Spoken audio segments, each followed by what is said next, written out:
வேற யாரெல்லாம் இந்த ஆபீஸ்ல முக்கிய பொறுப்புல இருக்காங்க? அதாவது காணாம போன கௌதமோட இடத்துல இருந்து பொறுப்பா கவனிச்சுக்கிறது யாருன்னு கேட்கிறேன். என் மகன் தினேஷ் இருக்கான். என் 2வது பையன் ஒரு பிசினஸ் விஷயமா வெளியில போயிருக்கான். என்கொயரிக்கு வரணும்னு சொல்லுங்க, போலீஸ் ஸ்டேஷனுக்கு அனுப்பி வைக்கிறேன். அவரை தவிர வேற யாராவது? அதை தவிர சரண்யா, ஆஃப்கோர்ஸ். சரண்யாவா? ஆமா, சரண்யா தான். இன்னும் சொல்ல போனா கௌதமோட இடத்துல இருந்து அவனோட இன்னும் ஒரு படி மேல இன்னும் பெட்டரா அந்த கம்பெனியோட அட்மினிஸ்ட்ரேஷன் பார்த்துட்டு இருக்கா.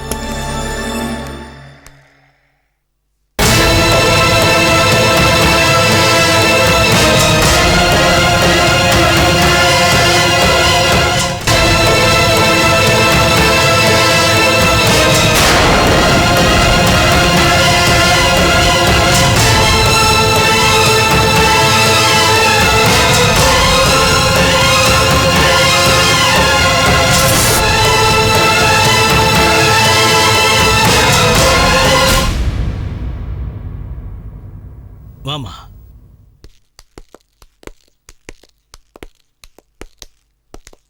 இவங்க தான் சரண்யா, இன்ஸ்பெக்டர் சரவணன்.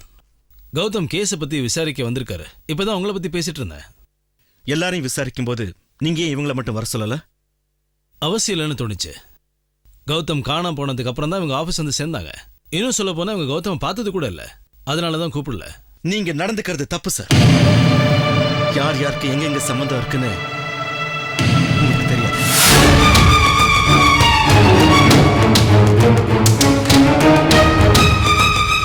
ஐ மீன், சந்தேகம்னு வந்துட்டா எல்லாரையுமே சம்பந்தப்படுத்தி பார்க்கணும்னு சொல்ல வரேன். ஓகே சார், இந்த கேஸ் விஷயமா நான் யாரையெல்லாம் எப்பெல்லாம் ஸ்டேஷனுக்கு கூப்பிடுறேனோ அவங்களையெல்லாம் நீங்க அனுப்பிச்சு வைக்க வேண்டியிருக்கும். Sure sir. நான் கிளம்புறேன். எனக்கு என் பையன் வேணும், அவ்வளோதான். அது என்னோட கடமை. வாங்க.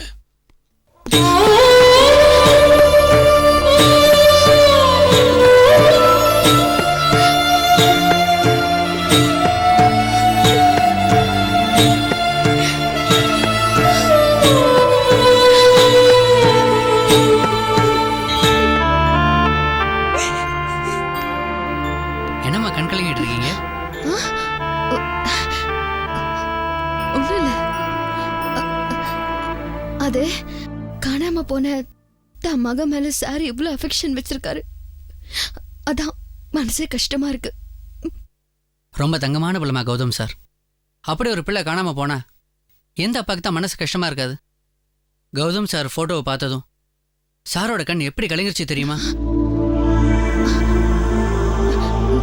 நான் அவர் போட்டோ கூட பார்த்தது இல்லையே.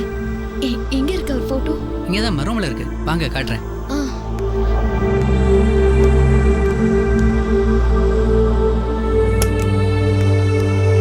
வாங்கம்மா, இவர்தாம்மா.